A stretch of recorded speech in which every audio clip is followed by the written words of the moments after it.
إن الحمد لله نحمده ونستعينه ونستغفره ونعوذ بالله من شرور أنفسنا ومن سيئات أعمالنا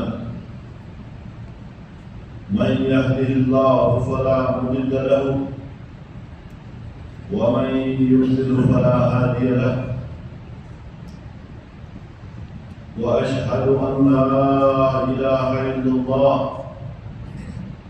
وحده لا شريك له وأشهد أن محمدا عبده ورسوله يا أيها الذين آمنوا اتقوا الله حق تقاته ولا تموتن إلا وأنتم مسلمون يا أيها الناس اتقوا ربكم الذي خلقكم من نفس واحدة وخلق منها زوجها وبث منهما رجالا كثيرا ونساء واتقوا الله الذي تساءلون به والأرحام إن الله كان عليكم رقيبا يا أيها الذين آمنوا اتقوا الله وقولوا قولا سديدا يصلح لكم أعمالكم ويغفر لكم ذنوبكم ومن يطع الله ورسوله فقد فاز فوزا عظيما أما بعد فإن خير الحديث كتاب الله وخير الهدي هدي محمد صلى الله عليه وسلم وشر الأمور محدثاتها وكل محدثة بدعة وكل بدعة ضلالة وكل ضلالة في النار. قال الله عز وجل: ولله على الناس حج البيت من استطاع إليه سبيلا. وقال عز من قائل: وأتموا الحج والعمرة لله. وقال صلى الله عليه وسلم: أيها الناس إن الله قد فرض عليكم الحج فحجوه. Brother Islam, Haji Baitullah al-Haram